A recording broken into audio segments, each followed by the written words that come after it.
Good morning students, welcome to our YouTube channel. Today our topic is rate of reaction. आज हम लोग देखेंगे कि अभिक्रिया की दर, जो कि वेरी इंपॉर्टेंट टॉपिक है। इससे आपको बोर्ड में क्वेश्चन मिलता है, how can you find out the rate of reaction in the given reaction. जो रिएक्शन दी हुई होगी उसमें आपको रेट ऑफ रिएक्शन फाइंड करना होगा और बहुत सिंपल है, सिर्फ देख लो, समझ में इजीली आ जाएगा। देखो, एक कोई रिएक्शन दी गई ए प्लस बी। अब कहते हो ए क्या है, बी क्या है, मीन्स ये क्या है, कोफिशियंट है। जैसे 1 मोल, 2 मोल, 3 मोल ऐसे दिया होता है ना। जैसे 2NH3, तो NH3 मतलब अमोनिया हो गया, 2 मतलब उसके कितने मोल हैं, 2NH3 हो गया। ओके, उसी तरीके से दूसरा रिएक्टेंट भी है, उसमें भी मोल होगा, 1 मोल, 2 मोल।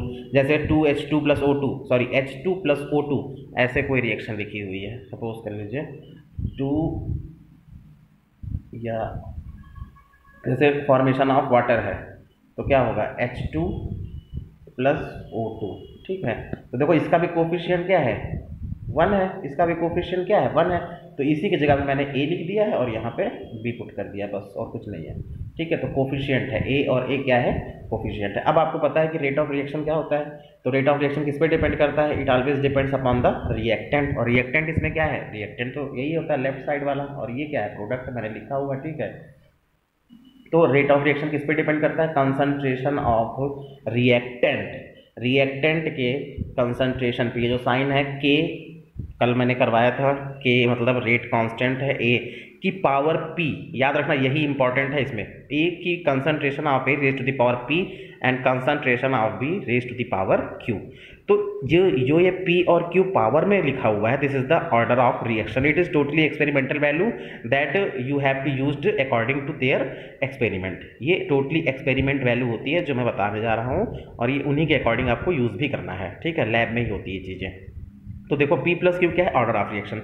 अब इसका डेफिनेशन क्या है, it is the sum of power to which concentration terms are raised in rate at equation to express the observed rate of reaction। ये चीज़ सिर्फ आपको लिखना है, समझना मुझसे, पहली बार में समझ में आएगा। तो देखो, पहले ऑर्डर किया फर्स्ट ऑर्डर रिएक्शन। देखो आपके सिलेबस में 3 ऑर्डर की रिएक्शन नहीं है, सिर्फ 1 और 0 order, 1 order and 2 order reaction is in your syllabus. इससे ऊपर का आप में नहीं है। तो हम लोग फर्स्ट ऑर्डर, सेकेंड ऑर्डर फिलहाल पढ़ लेंगे, थर्ड ऑर्डर भी, परेशान मत हो। तो देखो फर्स्ट ऑर्डर मतलब क्या है, देखो फर्स्ट ऑर्डर क्या आएगा, जब वो P और Q जो लिखा हुआ है, P और Q, देखो ये जो P और Q डिनोट है पावर में है, इसकी जब वैल्यू 1 आ जाए ना, it means it is the first order reaction. इसका मतलब है किस ऑर्डर की है, फर्स्ट ऑर्डर की है। तो देखो हमने एक रिएक्शन दिया कि N2O5 गिव्स आउट, देखो ये डिकम्पोजिशन रिएक्शन है। कैसे पता चला, क्योंकि N2O5 क्या हो रहा है, डिकम्पोज हो रहा है, किसमें, नाइट्रस ऑक्साइड में और ऑक्सीजन में। ठीक है, नाइट्रस ऑक्साइड और ऑक्सीजन में। तो आपको पता है कि रेट ऑफ रिएक्शन किस पे डिपेंड करता है, हमेशा रिएक्टेंट पे। रिएक्टेंट तो N2O5 है। ठीक है, रिएक्टेंट क्या है, ये देखिए N2O5 है, इस पर डिपेंड किया तो हमने लिख दिया rate is equal to, formula होता है K means rate constant, concentration of N2O5। अब देखो यहाँ पे इसका कितना कोफिशिएंट है, 1 है, तो इसकी पावर 1 हो जाएगी। ये ऑटोमेटिक अंडरस्टूड होता है, इसलिए इसको नोट नहीं किया गया है। ठीक है, तो ऑर्डर क्या हो गई, 1, फर्स्ट ऑर्डर हो गई। समझ में आ गई मेरी बात, बहुत ईजी है, समझ जाओगे तो बहुत आसानी से। इसमें यूनिट पूछता है एग्जाम में, और लड़के उसी में थोड़ा सा कंफ्यूज होते हैं, लेकिन आज नहीं होंगे। नेक्स्ट मैंने एक रिएक्शन है NH4NO2। देखो ये भी डिकम्पोजिशन रिएक्शन है, N2 प्लस 2H2O, नाइट्रोजन और वाटर में क्या हुआ, डिकम्पोजिशन हो गया अमोनियम नाइट्रेट का। ठीक है, तो रेट क्या हो जाएगी, ये भी किस पे डिपेंड करेगी, it also depends upon the concentration of the reactant के कंसंट्रेशन पे डिपेंड करेगी। तो कोई बात नहीं है, क्या तो सर अब समझ में आ गया है, NH4NO2। तो अब क्या हो जाएगा, ये देखो rate is equal to K NH4NO2, और इसका भी वो क्या है, कोफिशिएंट 1 है। देखो पावर क्या लगा दिया, 1 लगा दिया। ओके, फिर क्या है, सेकेंड ऑर्डर रिएक्शन। अब देखो सेकेंड ऑर्डर में क्या होगा, वही जो पावर जहाँ पे 1 आया है वहाँ पे आएगा 2। तो देखो कैसे आएगा, जब इसका कोफिशिएंट 2 होगा, तो एक रिएक्शन ले लिया 2NO2। अब देखो ये किसमें कन्वर्ट हो रहा है, नाइट्रस ऑक्साइड नाइट्रोजन मोनोऑक्साइड में, किसमें, नाम आप लोग लिखते रहिएगा, नाइट्रोजन मोनोऑक्साइड और ऑक्सीजन में कन्वर्ट हो गया। तो देखो ये भी है तो डिकम्पोजिशन रिएक्शन, लेकिन यहाँ पे मोल कितना है, 2। तो ये देखो अब क्या करेंगे, कंसंट्रेशन का रेट का फार्मूला लगाएंगे। तो रेट इज इक्वल टू क्या होता है, KNO2, और ये जो कोफिशिएंट है मैंने बताया था, इसी कोफिशिएंट को पावर के टर्म्स में डिनोट करते हैं। तो NO2 कंसंट्रेशन ऑफ NO2 की पावर 2 हो गया। सबको समझ में आ गया, this is of second order reaction. Next एक रिएक्शन और ले लिया हाइड्रोजन आयोडीन का, और मिलके क्या बना, हाइड्रोजन आयोडाइड। क्या बना, हाइड्रोजन आयोडाइड बना। फिर से वही चीज़, रेट रिएक्ट। अब देखो ये कैसे, यहाँ पे तो दो रिएक्टेंट हो गए, ठीक है, H2 प्लस I2। तो H2 का कोफिशिएंट क्या है यहाँ पे, 1 है, I2 का भी क्या है, 1 है। तो देखो ये कंसंट्रेशन ऑफ H2 की पावर 1, कंसंट्रेशन ऑफ I2 की पावर 1, और 1 P प्लस क्यू लिखवाया ना पीछे, P प्लस क्यू को ऐड करोगे तो 1 प्लस 1 क्या हो जाएगा, दैट विल इक्वल टू 2। ये किसके बराबर हो जाएगा, 2 के बराबर हो जाएगा। अब सबको समझ में आसानी से आ गया होगा। नेक्स्ट आएगा थर्ड ऑर्डर रिएक्शन ले लो।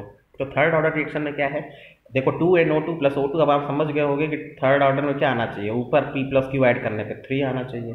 तो 2NO2 plus O2 gives out 2NO2, ठीक है।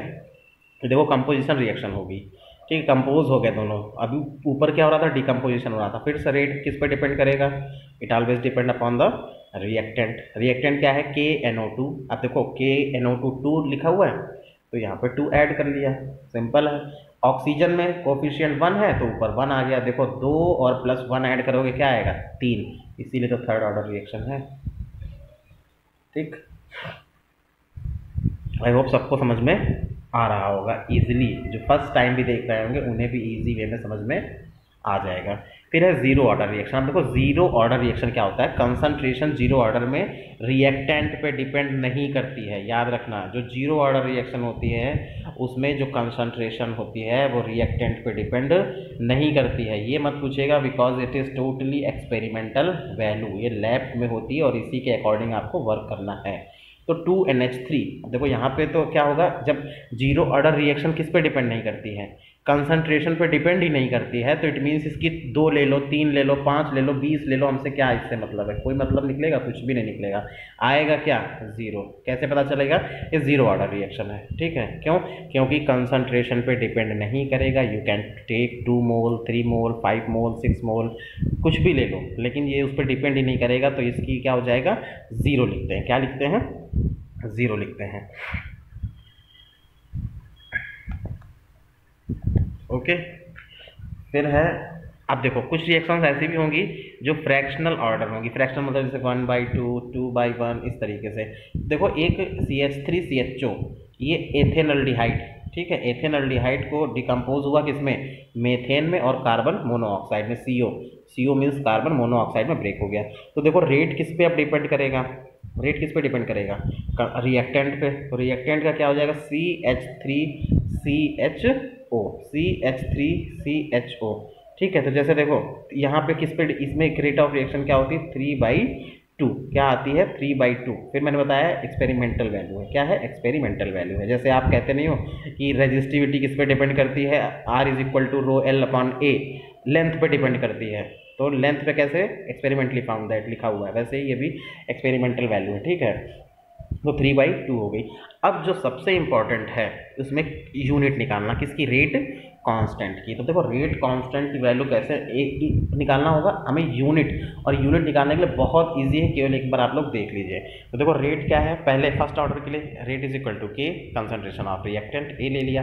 देखो रेट क्या होती है ये समझना बेटा, रेट मतलब दर होती है किसी भी चीज़ की, यानी पर टाइम, पर यूनिट। देखो -dA/dt, माइनस क्या शो कर रहा है, माइनस शो कर रहा है कि जो रिएक्टेंट लिया है वो क्या हो रहा है, डिक्रीज हो रहा है। मैंने लिखवाया था उसकी कंसंट्रेशन क्या हो रही है, डिक्रीज हो रही। फॉर एग्जांपल आप किसी भी चीज़ को अगर रिएक्ट करोगे तो उसकी कंसंट्रेशन क्या होती जाएगी, कम होती जाएगी, होगी कि नहीं होगी।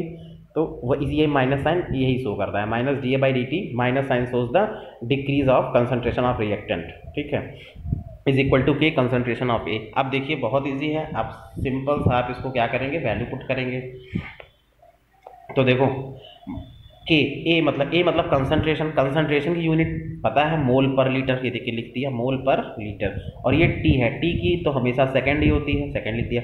तो मोल पर लीटर इंटू सेकेंड। अब इसी को आप क्या करोगे, वैल्यू अगर पुट करें यहाँ पर, देखो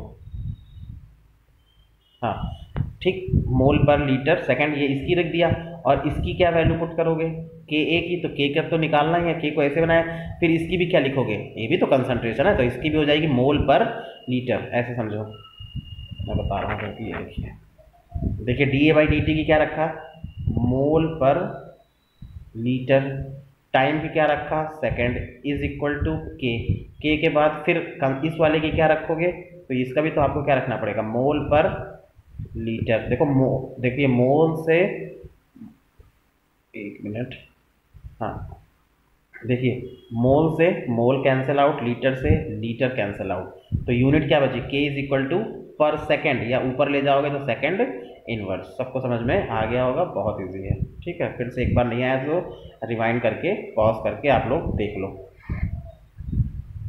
ठीक है, फिर आता है सेकंड ऑर्डर, उसी तरीके से करना है। देखिए सेकंड ऑर्डर में फिर क्या होगा, फिर वैल्यू पुट कर देना है, तो क्या आ जाएगा, देखिए D A by D T का क्या रखोगे, मोल पर लीटर, ये देखिए रखा है मोल पर लीटर। ठीक है, फिर क्या रखा के का, ये यहाँ पे मोल पर लीटर, के सेकंड रखा।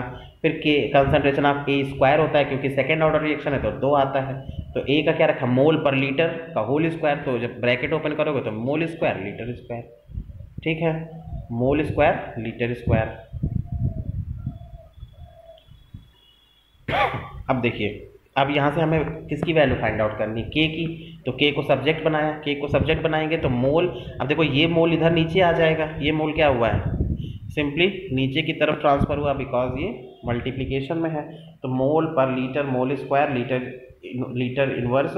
हाँ, ये जो लीटर ऊपर गया है उसको हमने नीचे यहाँ लिख लिया है, तो ऊपर है तो +2 जाएगा, नीचे आएगा तो साइन चेंज जाता है तो -2, और ये सेकंड एज इट इज लिख दिया। यही आपकी सेकंड ऑर्डर रिएक्शन की यूनिट आ गई। याद कुछ भी नहीं करना है, सिर्फ कॉन्सेप्ट क्लियर करना है, तो कहीं भी फंसोगे नहीं। समझ में आ गया सबको?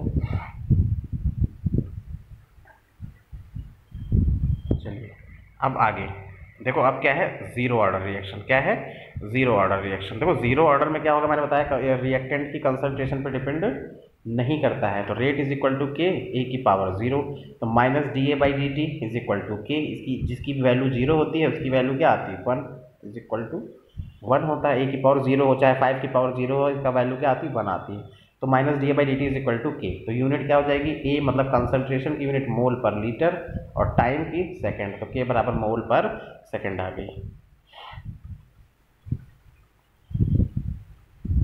ठीक है, अब देखिए इसी जगह पे अगर nth ऑर्डर रिएक्शन हो, 10 ऑर्डर, 12 ऑर्डर, 15 ऑर्डर, कोई भी ऑर्डर दिया हो, तो उसको कैसे निकालेंगे। ये इसकी वैल्यू जो आती है वो 0 भी आ सकती है, फ्रैक्शनल भी आ सकती है, और इंटीजर नंबर, होल नंबर, कुछ भी आ सकती है। तो के बराबर क्या हो जाता है, देखो मोल पर लीटर कंसंट्रेशन के लिए बस यहाँ पे क्या करोगे, 1 माइनस n कर दोगे, और बाकी नीचे पर सेकेंड है तो हमने ऊपर ले लिया, चाहे नीचे लिख लो, कोई दिक्कत नहीं, दोनों चीज़ें सेम है, तो पर सेकेंड कहो या सेकेंड इनवर्स कह लो। ठीक है, तो 1 माइनस n, अब यहाँ पे आपको जो भी वैल्यू रखनी, मान लिया 10th ऑर्डर की निकालना है तो 1 माइनस 10 आ जाएगा। मान लिया 12 ऑर्डर की निकालना है तो 1 माइनस 12 हो जाएगा। n की जगह पे आपको वैल्यू पुट कर देना है। और ये फार्मूला कहाँ से है, तो बिल्कुल बता ही चुके हैं, पहले से बताते हैं, minus D A by D T से, minus D A by D T. A मतलब कंसंट्रेशन, कंसंट्रेशन की यूनिट होती है मोल पर लीटर, मोल पर लीटर, मोल पर लीटर, याद रखना। अब देखिए, अब है mechanism of rate, mechanism and rate law. देखो मैकेनिज्म क्या होती है, बहुत इजी है, इसको भी समझ लो। एक रिएक्शन लिया 2NO2 plus F2 gives out 2NO2। देखो ये 2 स्टेप में रिएक्शन होती है, it doesn't follow in single step. पहली स्टेप में क्या होता है, NO2 plus F2 gives out NO2F, और F अलग हो जाता है, फ्लोरीन अलग हो जाता है, तो ये बहुत स्लो होती है। सेकंड है NO2 plus F gives out NO2F, ये फास्ट होती है। और देखो हम याद रखना कि इसमें तुम फंस सकते हो कि जब 2 ऑर्डर, जब मैकेनिज्म में 2 स्टेप में रिएक्शन हो रही है, तो याद रखना हमेशा कभी भी रेट ऑफ रिएक्शन किससे निकाली जाती है, स्लो से निकाली जाती है। किससे निकाली जाती है, स्लो से। जैसे एक क्लास की परफॉर्मेंस निकालोगे तो आप हमेशा स्लो बच्चों से ही निकालोगे, जो बच्चे धीमे हैं उनको आपने कितना प्रोग्रेस करवाया है, ठीक है, तेज वाले से नहीं, वो तो ऑटोमेटिक अपने आप कर लेगा। तो उसी तरीके से इस पर भी किस पे डिपेंड करती है, स्लो पे। अब अगर हम इसी की ओवरऑल रिएक्शन देखते हैं, देखो F से F क्या हो जाएगा, कैंसिल आउट हो जाएगा, तो बचेगा क्या, 2NO2 plus F2 gives out 2NO2F। तो रेट किस पे हो जाएगा, K NO2 और F2, मीन्स ये रिएक्टेंट पर ही डिपेंड करेगा। ये अभी से हम लोग पहले से करते चले आ रहे हैं, 2NO2 प्लस F2 पे ये लिख दिया। ठीक है, तो ये आपका आज का वर्क है, इसको आप लोग एक बार करिएगा और फिर मैं आगे इसके क्वेश्चन करवाऊँगा।